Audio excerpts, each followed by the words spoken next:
Hello again, and welcome to another episode of the Spurs Up Show presented by the Armchair All-Americans. I'm your host, Chris Phillips. Joined today by my co-host for the first time in a while, Tyler Clark, and a special guest of ours. Before we do that, if you're not following along now, I'm not sure what you're doing. The best Gamecock podcast on the internet by far. If you haven't checked us out, be sure go online, rate, subscribe, share, and download the Spurs Up Show on iTunes, Stitcher app, wherever you consume your media, wherever you listen to your podcast.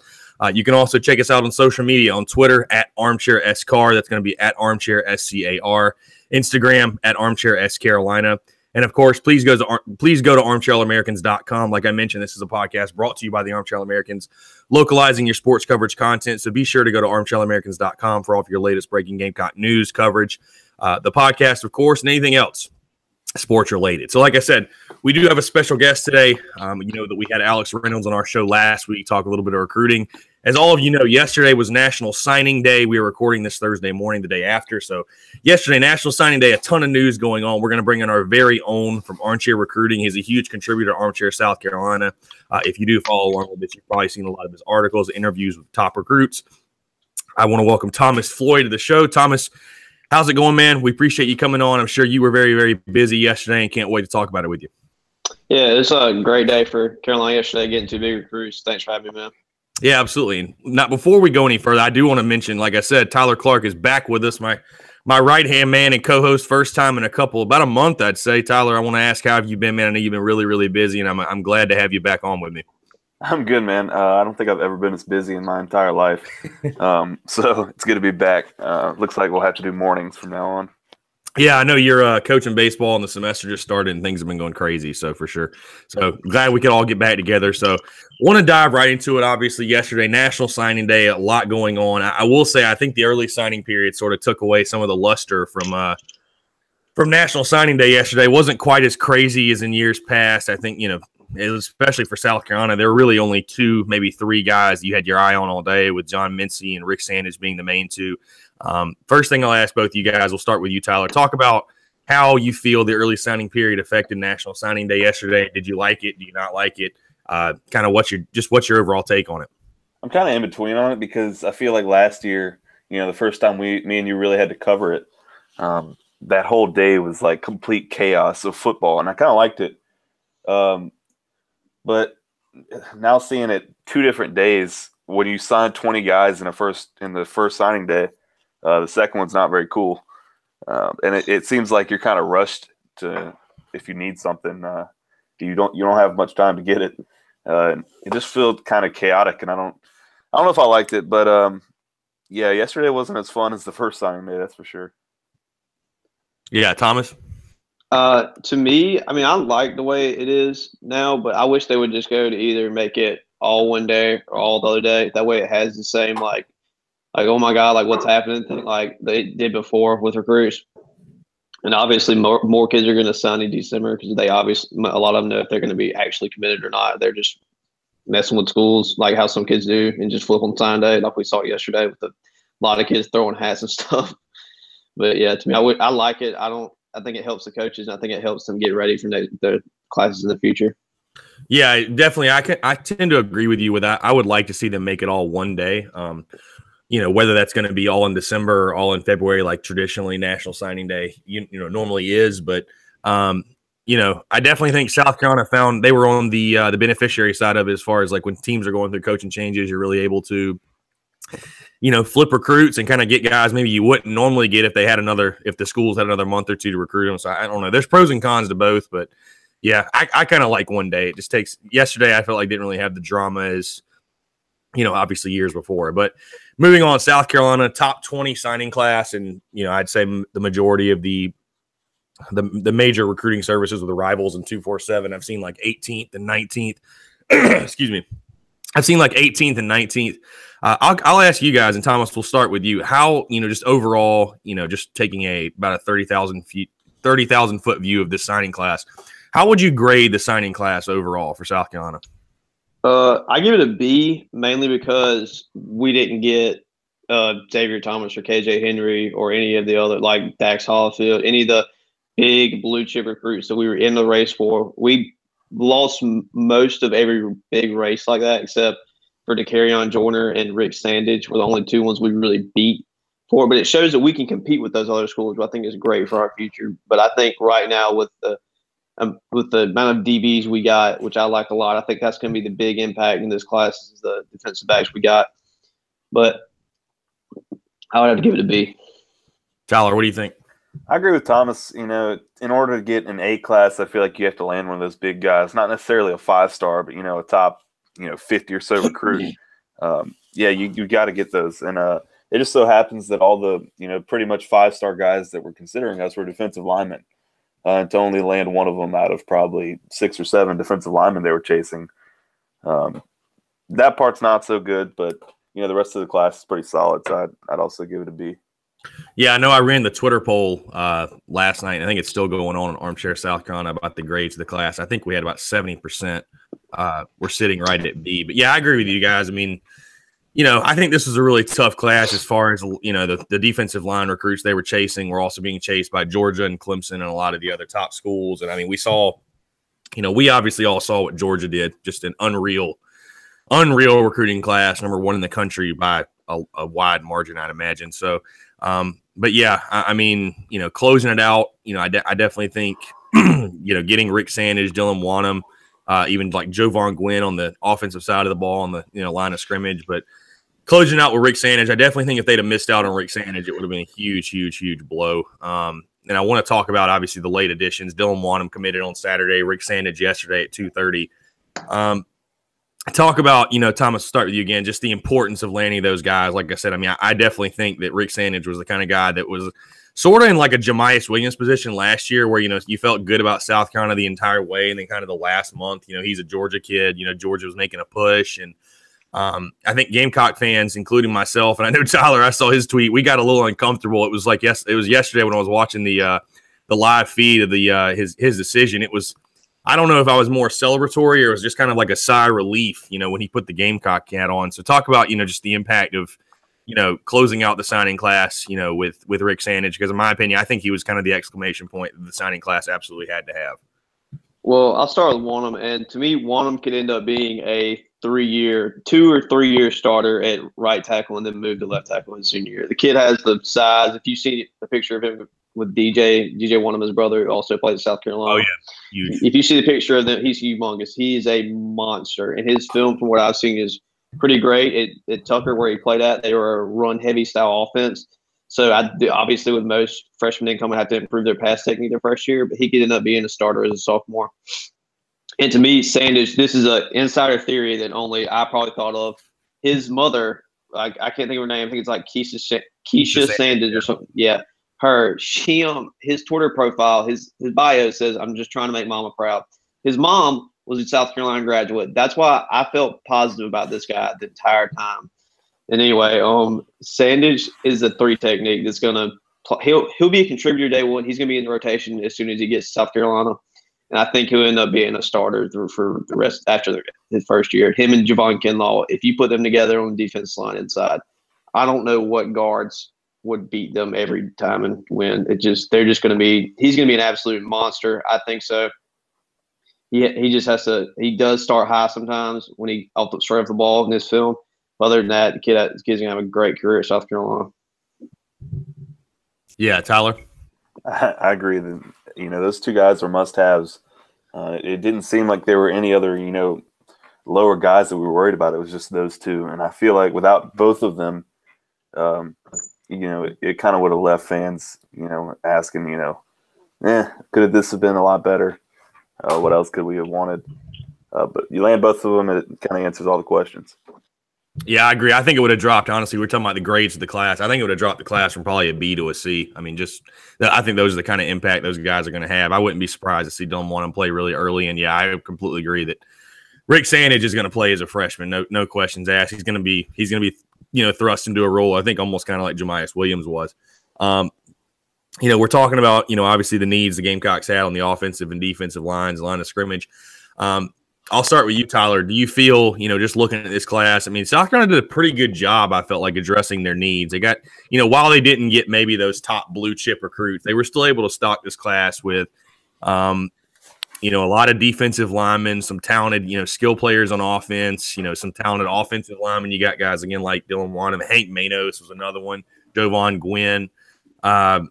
Defensive backs, where obviously the secondary is a huge, going to be very thin this coming year. There's going to be a lot of young guys playing with McQuamu and J.C. Horn and some other guys I'm leaving out. But talk about, Tyler, did you feel like the South Carolina, despite not getting maybe some of those blue chip recruits we talked about, do you feel like they addressed their needs in this class? Oh, absolutely. They got better on both lines of scrimmage, like Muschamp said yesterday in his press conference. And with getting that depth on both lines of scrimmage, you get skilled guys like De'Carrion Joyner and Josh Van. And you also get some really good corners. I know he said McQuamu is going to play corner, and J.C. Horn is going to be a freak, I feel like. So, they definitely got better, but, that's why I gave it a B. Yeah, I can't wait to see McQuamu at cornerback. Thomas, what do you think? I think they addressed their needs pretty well. I like Hank Manos a lot. I think he's going to be the guy who takes over for Allen Knott in a year. I don't know who the backup center is, but I think Manos will automatically fit into that role. If not, he may end up starting his freshman year. They get, like Tyler said, along both sides of the line, they improved drastically. I like Rosendo Lewis a lot. I think he's going to be a guy who could be a Mike early on in his career. He absolutely has the body size. He's a humongous guy. I don't know if either of you saw him play in the Under Armour All-American game, but he's a big dude. And I think along with Joyner being the quarterback of the future, I think he could end up being a breakout player of South Carolina and the player to put them over the top. Yeah, I completely agree with you. I mean, I was just going to say, I can't wait to see McQuamu play cornerback, being 6'4". I mean, a huge guy. It's going to kind of break the trend, I think, being able to keep up with those smaller, quicker receivers. But yeah, no, I completely agree with you. And I kind of moving into what I want to talk about next, sort of, my thoughts personally on who I think the biggest impact players as a freshman in this class is going to be.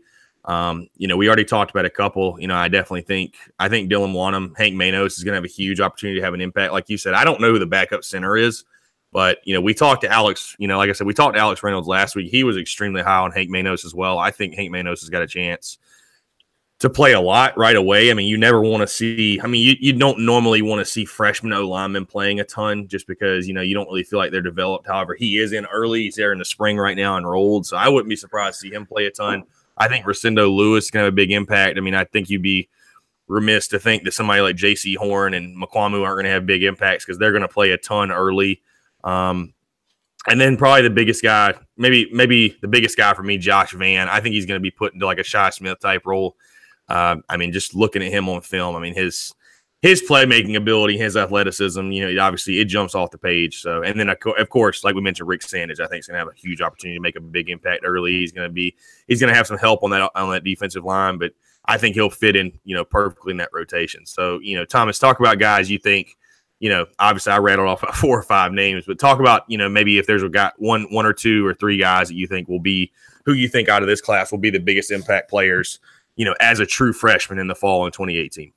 Well, if we're talking about true freshman, you're gonna have to go with Rick Sandage. The guy's gonna play I don't doubt he'll start maybe midway into the year, but he should be a guy who has 5 or 6 sacks from a defensive tackle position, which we haven't seen in Kelsey Quarles days.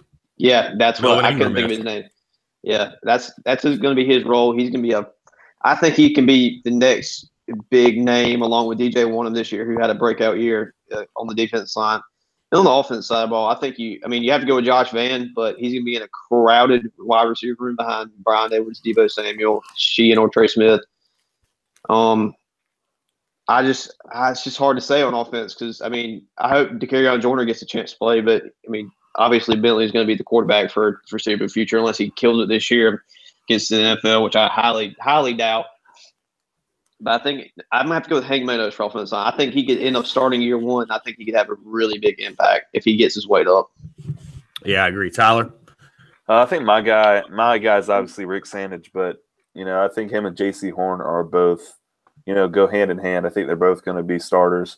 And I think J.C. Horn has that skill set and speed, and he's just really good all around. So I think he'll definitely fill in the role for the guys that are leaving, like DeMarcus King.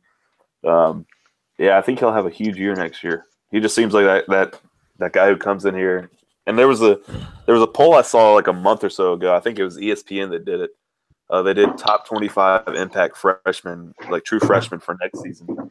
And J.C. Horn was on there for South Carolina, which I think is pretty cool. Yeah, absolutely. Yeah, for sure. I agree. So, moving ahead, I definitely want to get Thomas. You're our recruiting guru for this episode. At least. Yeah, I want to get your take on this because we talked about this a little bit of pre-show, and yes, you've kind of filled it out here. Talk about your sleeper of the class. Obviously, I mean, I'm of the opinion that I think that true recruiting is won in coach's ability to coach up 3 stars and maybe lower 4 stars. I think that, everybody kind of gets a lot of, not everybody gets 5 stars, obviously. I mean, like you said, Georgia's class is kind of on another level, but I think you really see a coach really makes their money and gets their reputation as a top recruiter when they can really, analyze talent and coach up that talent to kind of bring out more than maybe people expected and maybe make the player a lot better than people expected them to be. Like Connor Shaw was a 3-star, Coach Simpson was a 2-star. I think Sidney Rice was a 2 or 3-star. The list goes on and on. So, with that being said, talk about your sleeper of this 2018 recruiting class, the guy that you got your eye on that maybe not a lot of other people are talking about. I'm going to go with Darius Rush. Kid, I personally know he was an absolute freak at C. Murray. The only reason that team was in contention for anything in the playoffs. He only played at 1A football, which is why a lot of people aren't giving him the respect he deserves. But I think he could be a kickoff specialist, and he could play either side of the ball for South Carolina. He's listed. I think he told me personally that he was being recruited as a receiver, but he has the size to be flipped back or forth to receiver or DB. But I think that kid can end up being somewhat similar to Deebo Samuel in that he was a mid 3-star and no one knew who he was, and then he got on campus and just killed it at the end of his freshman year, and then got the chance to play next year and absolutely did what he could do. I mean, obviously, Deebo Samuel's had a bad injury history, and that's why he hasn't been able to put up the numbers like he should be. I'm going to go with Darius Rush for this class. I think he could be an absolute freak. Yeah, no, I like that a lot. I think with mine, I would probably go I don't know. He's rated as a 4-star, but a guy that I don't feel like people are just giving enough credit and talking about enough, and I think somebody could make an impact early, kind of have an Arid Sterling-esque type freshman year is Kingsley Enagbare. I mean, from watching him, I think he's, got great speed off the edge. Is a guy that I just think South Carolina can use all the help they can get as far as, on the defensive line, finding pass rushers. I think he's going to have a chance to make an immediate impact. And then another guy I look at, let me pull it up here. Yeah, on the offensive line, again, is Jesus Gibbs. I've heard a lot of good things about him as well. South Carolina, and Eric Wolford really trying to flip the offensive line position, trying to get a lot more athletic up there up front. And I think he's a guy, just from looking at on tape and hearing things about him as far as his athleticism, how he's going to bring, maybe a more, more athletic build and more athleticism to the offensive line overall. So I think he's a guy that you can maybe see play a little bit. Maybe redshirted this year, but I think we'll eventually have a great career in Garnet and Black. So, Tyler, was there anybody that stuck out to you that maybe, fans weren't talking about, or just anybody in particular you think's a sleeper coming in this year? All right, mine's kind of tricky because technically he's not in this class yet, but I think the Gamecocks are good on him. Is Bryce Thompson, because he was a 3-star for, the entire football season, and he was like the 6th or 7th guy in the state of South Carolina, which I think is absurd. He plays at Dutch Fork High School, which is the best, football program in the state up there with South Point. But I watched him play, and I watched him play basketball last week. The kid is a playmaker. He played quarterback, running back, receiver, safety, linebacker, corner. He played 6 different positions in high school at the 5A level, won a state championship, playing every play on both sides of the ball. Had like 160 yards rushing and 2 touchdowns in the state championship game. The kid's a freak. But now we have all these rumors, I guess. He said they were fake news about his grades and his eligibility. But if he can get into this class, I think he'll be, one of the biggest guys because he's just a freak playmaker. No, yeah, absolutely. And a perfect segue, Tyler, to my next topic here. Something I definitely want to get Thomas's thoughts on. Obviously, I'm sure that we all kind of either saw the comments or watched the Will Muschamp press conference live yesterday talking about the recruiting class overall. And, I think it was – I'm not sure who it was that asked, Will Muschamp about the 2 open – they have 2 open scholarship positions right now, and they asked, Will Muschamp, do you have an idea of who's going to fill those? He said yes. And they asked him to elaborate. Obviously, he cannot because, if a player is not signed, until the player is signed, you can't talk about that recruit. So, Thomas, I want to ask you because I think we got a little bit of an idea. I know you probably do. 2 open spots left in the class. You know, they're at 23 right now, get a 25. Who's going to fill the open spots? Well, obviously, Bryce Thompson is one of those. He's a commit. He has that scholarship. If he can get his, what apparently was his grades, is the reason he can't sign. But if he can get his grades up, then he'll obviously be the one that's left out, or the one of the 2 that's left out. And then the other one could be, I mean, they could sign some no one's heard of probably, or give it to a walk-on who there's a punter that's committed. They could give it to him if they chose to do so. I mean, it could really be, this going to be the person you least expect if I had to guess, because I think Friday or Saturday's the last day that you can sign an NLI. I might be wrong about that. But I mean, it could be anybody. It's probably going to be someone you've never heard of. I think it could end up being a specialist. I think it could most likely be that punter. I can't think of his name off the top of my head. I think it could really end up being that guy, that he's going to be the one who gets that scholarship. Yeah, no, absolutely. I mean, you got to think. Yeah, I know there's a lot of drama with the Bryce Thompson stuff going on. I mean, you know, he says he's committed to be a Gamecock. I mean, obviously, I have no reason not to believe him. There's a lot of, you know, obviously speculation on Twitter going on about Oklahoma and Tennessee making late pushes for him, giving him offers. But yeah, I mean, I definitely think you got to hold one of those spots for him. You know, you need to get him on campus somehow, some way, and make him a Gamecock, because that kid's got playmaking ability. I think it was, you know, obviously, Tyler, you talked about his athleticism, but I forgot who it was. I think it was his coach at Dutch Fork that said he was the best player he's ever coached. Yeah, Tom Knotts, Tom Knotts, pretty high on. Well, the coach at one of the top schools in SCISA, the South Carolina Private School Association, said that he was the best player he's ever seen in 30 years. Wasn't it Eric Kimmery? Yeah, Kimmery, right? Former Gamecock quarterback. Yep. Yeah. That's who I was thinking. I was like, who said that again? Yeah, Eric Kimmery. Yeah. Yeah, for sure. So I mean, he was also the MVP of the Shrine Bowl game. I mean, just, you know, he's a guy you need to go on campus, safe to say. So yeah. So I kind of want to jump around here a little bit. You know, obviously we all saw, again, I mentioned what happened with Georgia yesterday and throughout the recruiting period. Basically got everybody they wanted. However, South Carolina, by most publications I saw, finished, I think, top half of the SEC or right there at it. You know, they're obviously about 7 or 8. 7 or 8. Okay. Right near it. You know, and this is obviously the best recruiting class that South Carolina's had under Will Muschamp. I think probably one of the better classes they've had since 2014, because I know, obviously, we all know what happened at the end of the Spurrier era, just, you know, the fall off that was in recruiting. Thomas, I'll start with you. Talk about, you know, you think what you think is, because like you mentioned, South Carolina didn't get a lot of those blue chip guys. I mean, guys like Channing Tindall and Xavier Thomas and the rest slips my mind. KJ Henry, guys like that. They didn't get a lot of those guys, but they were in the running late with those guys. I mean, to go down, you know, go through the battles with those guys, being the top 5, top 3 for some of them, top 2 for some. Talk about kind of the impact, you know, what the trend you're seeing with South Carolina recruiting. You know, do you feel, you know, especially if they have a good season this year, but do you feel like maybe in 2019 and 2020 and beyond, you know, South Carolina set up, you know, to kind of break through and kind of break the ceiling, that top half of the SEC, maybe challenge for top 4, top 3 in the conference as far as recruiting goes? I think that if they have a 10-win season this year, it could be huge for the rest of their recruiting classes. And I think Muschamp's starting to prove that once he gets his guys in, that he can win. I mean, with last year, I think he said like 70% were underclassmen. I could be wrong on that, but I'm pretty sure that's what he said. Yeah, 70% of the players were underclassmen. That's crazy to win 9 games and beat Michigan like that at the end of the year for them. And I think that they're already in the running with a lot of 5-stars. We got a commit from the number 2 player in the state of South Carolina, who's I can't think of him off the top of my head, for 19. And then you have what is his name? The running back from North Carolina that went. I can't think of his name for life of me. He's a 5-star guy, going to be a Quavo Crouch, right?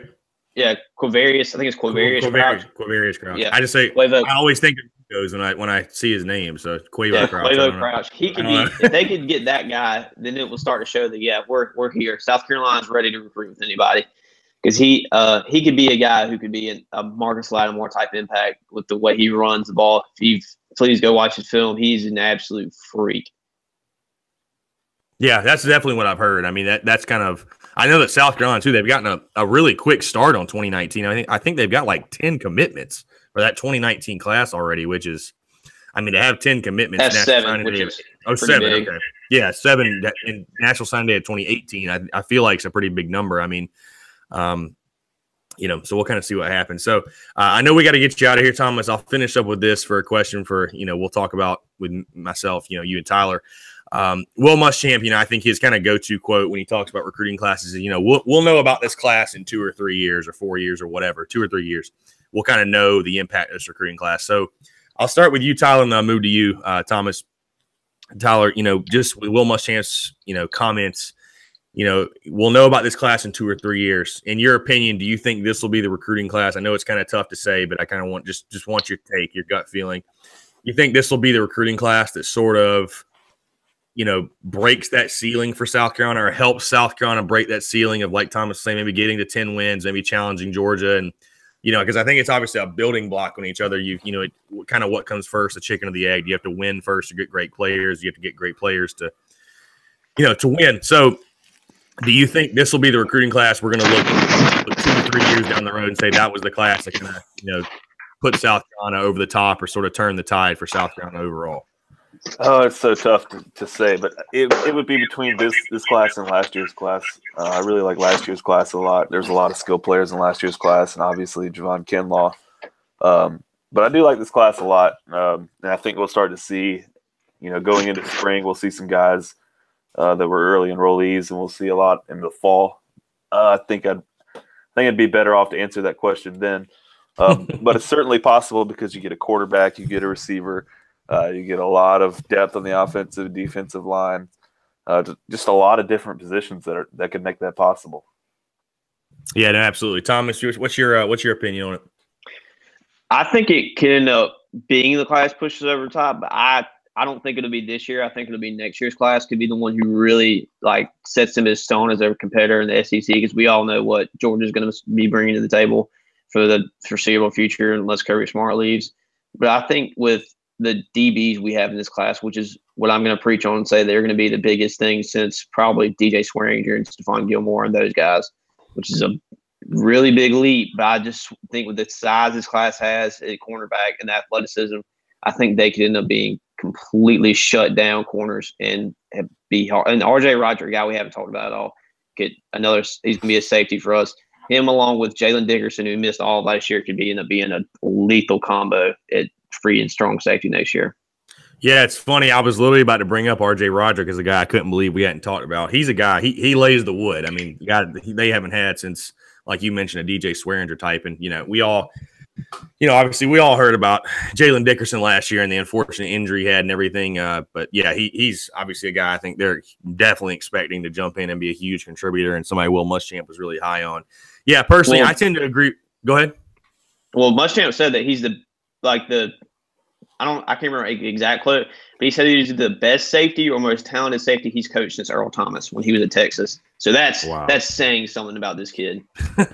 Yeah, that's bold. That's for sure. That's bold. But no, yeah, going back to, I agree with you is that I like this class one. I really do. I think DeCarrion Joyner for sure is going to be the quarterback future for South Carolina. I just think with his skill set, to throw the football. I talked about this a little bit with Alex Reynolds last week. If he can, obviously he's like a lot of quarterback polish up their, throw their skill set there. But, he's the kind of guy I think that can be a leader, the quarterback of the future. I mean, we talked about Rosendo Lewis. I think will be probably a 3-4 year starter. Hank Manos. I like Levante Valentine. I like a lot. The speedster out of Florida. McQuamu J.C. Horn in the second.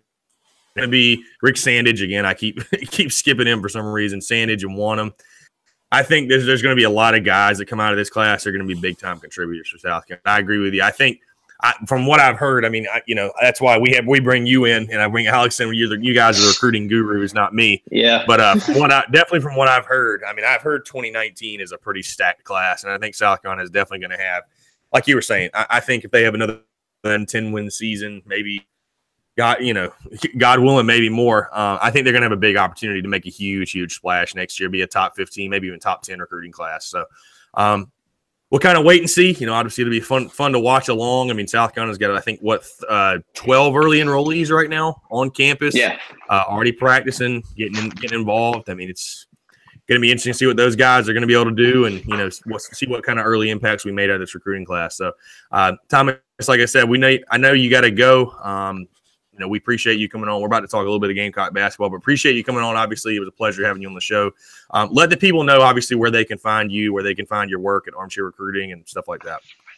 Yeah, if you just follow me on Twitter at Tom_the bomb, pretty funny Twitter name, and just look for my stuff on Armchair SCAR. Put out recruiting articles once a week. Pretty good stuff. If that's what you like to read on.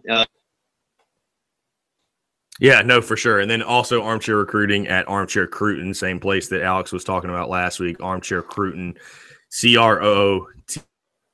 Again, for Thomas Floyd. Thomas, we appreciate you coming on, man. We'll definitely make sure. Appreciate it, man.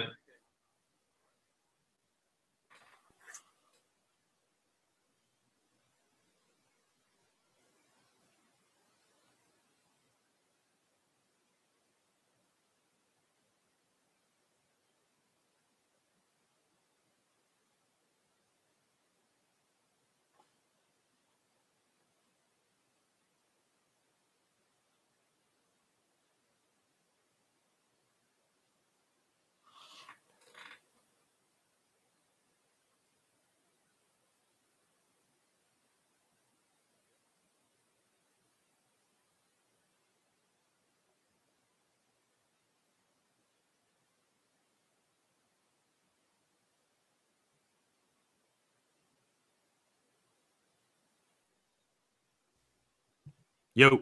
Hey. Okay. Perfect. We have Tyler Clark back. All right, cool. Hey. Sorry about that, guys. We had a little bit of technical difficulties. So like I mentioned, we're going to talk a little bit of Gamecock basketball. South Carolina falling to Arkansas. Earlier in the week on Tuesday night, Gamecocks lose. I don't even have the final score pulled up, Tyler, but it was bad. Lost by about – it was bad. That's all, I put out a video on Tuesday morning basically saying that, Tuesday night against Arkansas was a gut check for South Carolina after getting blown out against Mississippi State and Texas A&M on the road. I don't want to spend a whole lot of time, talking about the basketball games because honestly, I'm not sure there really is a ton to talk about. I think everything's sort of black and white, but Tyler, I'm not sure if have you been able to watch any of the games lately or a little bit. I've definitely listened to the one. We had an inter-squad Saturday. I listened to the A&M game on the way home. It was bad. Yeah. And that one, excuse me. Talk about just sort of at this point in the season, I talked about Alex, a little bit about, your opinion. Talk about this point in the season, sort of your feel on just sort of where this season is at, what this team can look forward to. I mean, how you view this team. Just talk about your overall feelings right now. I mean, I don't know at this point. Your NCAA tournament hopes are done unless you just went out in absurd fashion. So I don't really know, what else there is to look forward to this season. But moving forward, you have a ton of young guys. I really like Justin Minaya. So, you have something to look forward to in the future. But it's rough right now. They got a lot of tough games to go. They got to play Auburn twice. They got Florida this weekend. I think you play Tennessee again. So it's not gonna go away anytime soon. So they got to get back to the success they found against those ranked teams in that 4-game stretch. They were so good during that stretch. I'm not sure where that went or what's different. But yeah, those guards have got to step it up. Yeah, I mean, the most disturbing part for me is just the giving up 80 plus points. First time in the Frank Martin era they've done that. I mean, this honestly, I have not seen a South Carolina team play this bad defensively. It's just, the teams they're playing are getting such good looks. I think one of the biggest impacts, one of the biggest reasons is, I think everyone agrees Chris Silva's been in a huge slump lately. I mean, he's been made to look human. I mean, down low, he hadn't really been able to get anything going. I've talked about it like a broken record this season about the guard play being average. So, yeah, I mean, I agree with you. I think the NCAA tournament hopes are off the table. I mean, I said after – I'm not sure. It may have been after – excuse me, after Texas Tech. NCAA tournament team. I mean – we had a little bit of fun when South Carolina beat Kentucky and Florida and kind of talking about it. Carolina, on the bubble, being 11 seed by some people in their bracketology. But let's just face it, this team's not an NCAA tournament team. They don't have any guard play. Any grab it. I mean, it's been great to see Corey Holden come back and see what he's been able to. I think he had 11 points in like 15 minutes the other night. So they could.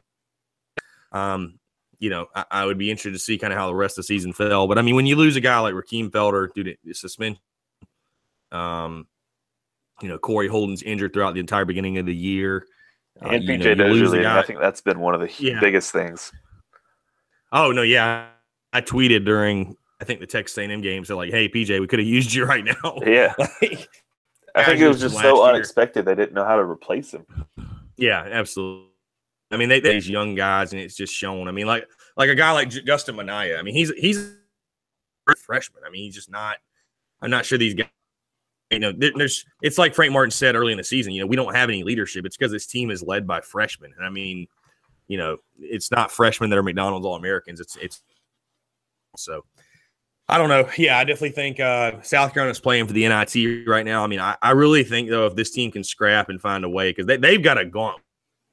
Florida, they've got Georgia, they got Auburn, they got Tennessee. I mean, this team's got an absolute gauntlet coming up. If they can find a way to even split that, if they can find a way to split, make the NIT, I think for this team, all that's happened with the injuries and just the kind of adversity they faced, I think NIT would be a great year personally. That's just my personal opinion.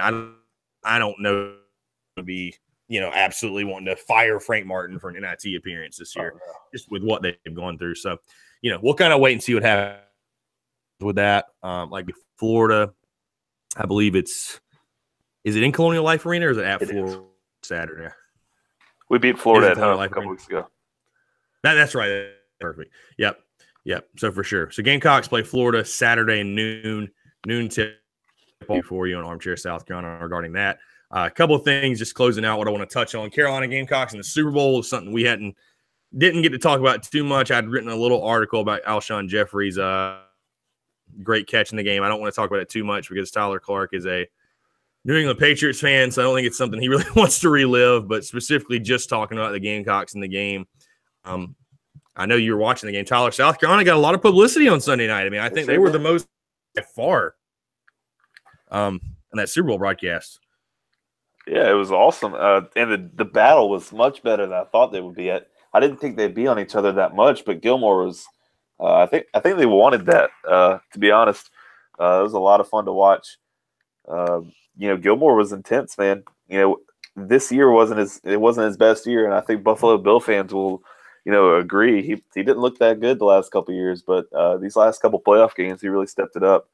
But Alshon's Alshon, so he definitely got his blows in.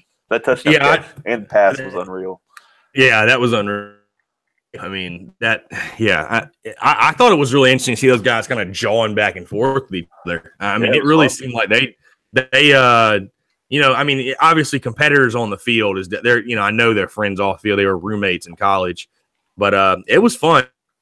Just going to go back and forth with each other. I mean, it's just, like you said, I think the publicity for South Carolina was absolutely fantastic. And like you said, the matchup was even better. So the catch by just unreal. He almost made another fantastic catch down the sideline when he almost did a repeat of the Alabama game. When he made the one-handed catch, the guy draped all over him. He almost did it again, but Gilmore was able to, get in there last second and break it up. It was wild. It was absolutely fantastic. He's a beast for sure. So Eagles are definitely lucky to have him. They would not have won that game without him for sure. So sorry, didn't mean to bring that up on you, Tyler. Got a handful of rings. Handful of rings, yeah, there you go. Closing out again. Other news to note: spring practice starting February 31st. I'm sure we're gonna have tons of coverage on that. We'll be covering all through spring. I'm sure Tyler will be there. I'm gonna try my well. We're gonna do a full baseball preview next week. Opening days. Just 8 days away, Tyler. We're 8 days away from opening day. I know I'm pumped as well. Gamecock baseball finally back, especially when the basketball team struggles. We can't to get here as quickly as possible. But yeah, we're gonna have a full baseball preview next week. We're gonna have a podcast. Probably didn't want you guys to think we're skipping out on you there. Probably gonna have a special guest on as well to talk some Gamecock baseball, get his thoughts.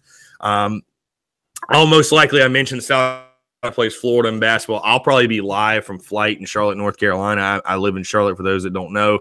There's a Gamecock bar in Columbia that's having a Gamecock Fan Appreciation Day. They're airing the Gamecock basketball game, something I'll probably go partake in, maybe get a couple videos, pictures. I'm sure there'll be a ton of Gamecock. Charlotte's got a really good contingency of Gamecock fans, Tyler. So it's and then again, final thing I want to mention, if you haven't done so, we're doing the Cox by 90 t-shirt giveaway. It's a dope shirt. Online to Twitter, find that tweet. I've been retweeting it nonstop. It's basically just in our feed. You'll see the giveaway tweet. All you got to do, retweet that tweet, follow Armchair SCAR. We are going to give that away. I think I said the time was Friday, tomorrow Eastern. I'm going to give that away. The winner obviously gets to choose what color they want, size, obviously, but the colors we got: white, gray, garnet, and black. I've already had a couple people send me pictures that have. They look absolutely fantastic. I will say, especially the black ones. The black ones look absolutely filthy. So make sure you go retweet that. Have a chance to win. We're going to be doing a ton more giveaways. I actually got another giveaway in the works for next week for baseball season. For baseball season. Armchair South Carolina. We continue to give you guys free stuff. That's all we do. Make sure you tune in. Just stay tuned to Armchair South Carolina. Again, we're on Twitter at Armchair SCAR, Instagram Armchair SCAR. Wherever you listen to your podcast, you can find the Spurs Up Show, iTunes, Stitcher app, or on our website, armchairamericans.com, for all your latest breaking Gamecock coverage, news, the podcast, and all of that. So, like I said, make sure you listen to us, the best Gamecock podcast on the internet. I say it once, I'll say it again. So with that being said, I think that's going to pretty much wrap us up. Tyler, do you got anything, any last little nuggets or anything else you want to talk about? Or nope. Perfect. Yeah, I think we all deserve kind of a little bit of a break after National Signing Day. I admit it gets wild, it gets nuts. So for sure, we appreciate you guys tuning in again. Make sure to check us out. Stay tuned to Armchair South Carolina for a lot of exciting stuff we've got going on. Again, I'm Chris Phillips for Tyler Clark. Be sure to check us out. See you next time.